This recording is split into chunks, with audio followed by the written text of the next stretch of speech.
என்னுடன் பணியாற்றிய ஒரு ஆசிரியர்.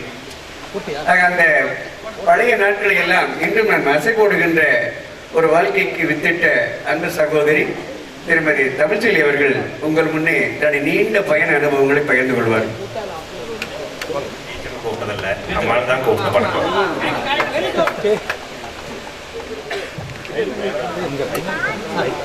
மதிப்பிற்குரிய தமிழ் முன்னாள் தலைமை ஆசிரியருக்கும் இந்நாள் பள்ளி தலைமை ஆசிரியர் அவர்களுக்கும் என்னுடைய முதற்கண் வண்டியை தெரிவித்துக் கொள்கிறேன்.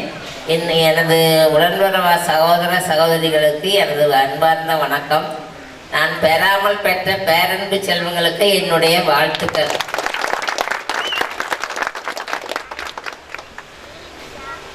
அதாவது என்னை பற்றி தெரியும் உங்களுக்கு.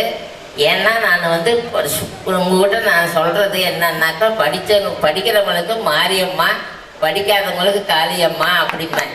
அதை நீங்கள் எல்லாருமே சொல்லுவாங்க. எனக்கு உங்களை நினைச்சாவே அடிதாங்க டீச்சர் மனம் முன்னாடி நிற்கிது அப்படின்னு சொல்லி. இப்போ ஒரு 5-6 வருஷத்துக்கு முன்னாடி சிவகுமார்ன்ற ஒரு பையன் நின்னா நம்ம இதில் அதை ரிட்டையர்ட் ஆகிறதுக்கு முன்னாடி. அப்போ எனக்கு அடையாளம் தெரியல. அந்த தம்பி அஸ்ஸாமில் நிலத்தடி நீர் ஆராய்ச்சியில் இன்ஜினியராக இருக்கிறான் அப்படியா. அதில் அதாவது நம்ம தமிழ்நாட்டிலேருந்து 3 பேர் தான் செலக்ஷன் ஆகி அந்த வேலைக்கு போயிருக்கிறாங்க.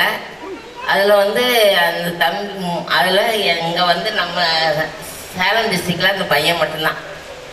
அப்போ எங்களுக்கு கையை பிடிச்சிட்டு, ஆனால் கண்ணு உன்னை பற்றி எனக்கு தெரியல, குட்டி குட்டி பசங்களாக இருந்தீங்க, இன்னைக்கு மேசா தாடியோடு இருக்கீங்க, அடையாளம் தெரியல கண்ணு. இல்லைங்க டீச்சர் நான் உங்ககிட்ட படித்தேன் 8th B அப்படின்னாப்புல. அப்புறம் இப்போ நிலத்தடி நீர் ஆராய்ச்சியில் இன்ஜினியராக இருக்காங்க அப்படின்னாப்புல. நான் வாங்குகிற 500 ரூபாய் நோட்டில் நான் காந்தியை பார்க்கலைங்க டீச்சரை, உங்களை தான் பார்க்குறேன். நீங்கள் அடிச்சடி தானே எனக்கு இந்த பல 500 நோட்டாக என்றதுக்கு எனக்கு வாய்ப்பளித்தது அப்படின்னு சொன்னாப்பிடிங்க.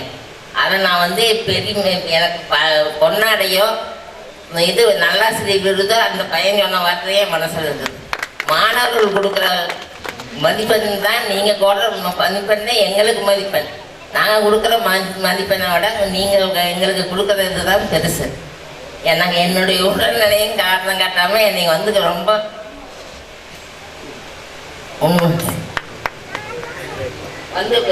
உங்களுடைய அன்புக்காக கட்டுப்பட்டு தான் நான் பேசுறதுக்கு படிக்கட்டுகளை கூட ஏற முடியாமல் வந்தேங்கண்ணே. ரொம்ப நன்றி. நல்ல வாழ்த்துக்கள்.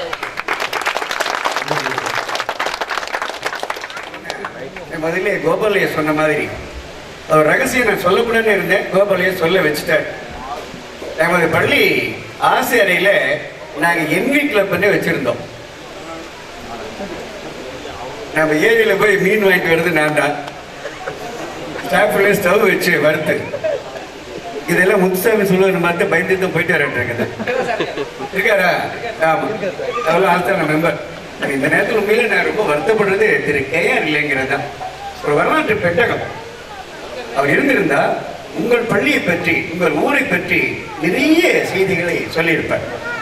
இப்போ நான் சொல்லணும், என்னுடைய உரையில் குறிப்பிட்ட முன்பு என்னை இவங்களுடைய சிறப்புகளை சொல்றப்ப இருந்த ஆசை பெருமக்கள் ஒரு குடும்பமாக எந்த விதமான மனமாச்சம் இல்லாமல் எடுத்துக்கொண்ட பணி, அதாவது உங்களுடைய முன்னேற்றத்தில் மட்டுமே அக்கறை கொண்ட ஒரு இனமாக குடும்பமாக வாழ்ந்தார்.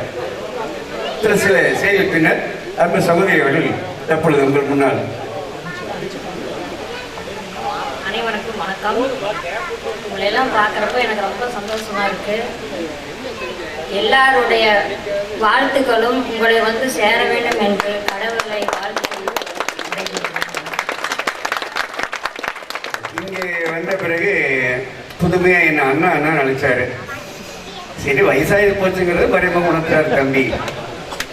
அவர் உங்களை எல்லாம் ஒரு உள்ளூர்காரரா மட்டுமே தெரிஞ்சது. இதில் ஒரு கணக்காசு தெரிஞ்சதுன்னா ஒரு சாதனைகள் பல உங்களுக்கு தெரியாது. குறிப்பாக ஒன்றை நான் இந்த தருணத்தில் சொல்ல கடமைப்பட்டவன்.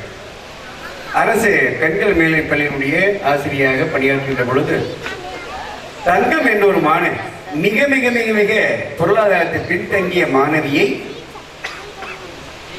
கணித பாடத்திலே 100க்கு 100 எடுக்க வைத்து மாவட்டத்தில் முதன்மை மாணவியாக திகழ வைத்த ஒரு சாதனையாளர். அவர் இங்கு பொறுப்பேற்ற இடையில நாங்கள் இருவரும் சந்தித்துக் கொள்ளும். கேஆர் தோப்பில் பணியாற்றிக் கொண்ட பொழுது பல முறை அவருக்கு தான் அவர் எனக்கு உதவுவார். என்னை அவர் கேட்க நல்ல இறக்கி விட்டு போவார். அந்த வகையில் ஏப்ப பக்கத்துக்கு வாய்ப்பு இருக்கலன்னா அப்புறம் இன்னைக்கு ஒரு சொந்த ஊருக்கு வந்திருக்கிற செய்தி காலையில் கேள்விப்பட்ட உடனே ஒருவரும் பெருத்த மகிழ்ச்சி, மறுபடியும் அவருக்காக என்னோடு இணைந்தது கவலையும் கூட. உள்ளூருக்கு வர்றது பெருசு இல்லை.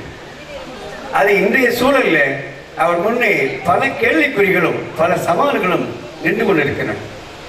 சிலவற்றை மட்டுமே அவரோடு பகிர்ந்து கொள்ள முடிந்திருக்கின்றது. ஏனென்றால் அரசு ஒருபுறம் தொடக்க பள்ளிகளை இடைநிலை பள்ளிகளாக உயர்த்துகின்ற ஒன்று, உயர்நிலைப் பள்ளிகளை மேல்நிலைப் பள்ளிகளாக உயர்த்துகின்ற ஒன்று, மெட்ரிகுலேஷன் பள்ளிகளுடைய இந்த போட்டிக்கு இடையிலே ஒரு அரசு மேல்நிலைப் பள்ளியை வழிநடத்து என்பது சாதாரண காரியம் அல்ல. இன்று இருக்கின்ற மாணவ எண்ணிக்கையை கட்டாயமாக உயர்த்த வேண்டிய ஒரு கடமை உங்கள் மூலமாக அவருக்கு இப்பொழுது வந்திருக்கின்றது. நிச்சயமாக செய்வார் என்ற நம்பிக்கை அவர் மீது நான் கொண்டிருக்கின்ற பட்டியலின் காரணமாக அல்ல. இந்த காலையிலே என்னோடு பேசிக் கொண்டிருக்கின்ற பொழுது யாரோ ஒருவர் அவரோடு கைபேசியில் தொடர்பு கொண்டார். சுமார் 12 நிமிடங்கள் பேசினார். என்னவெல்லாம் தான் செய்ய வேண்டும் என்பதை அவர் பட்டியலிட்டு சொல்லிக் கொண்டிருக்கின்ற பொழுது என் முன்னே இந்த மாபெரும் பள்ளி எண்ணிக்கையின் அடிப்படை இழந்த பெருமை எல்லாம் மீண்டும் பெறும் என்ற ஒரு அசாத்திய நம்பிக்கையோடு நான் இப்பொழுது என் அன்பு இளைஞரிடத்திலே மொழி வாங்கி ஒப்படைக்கின்றேன்.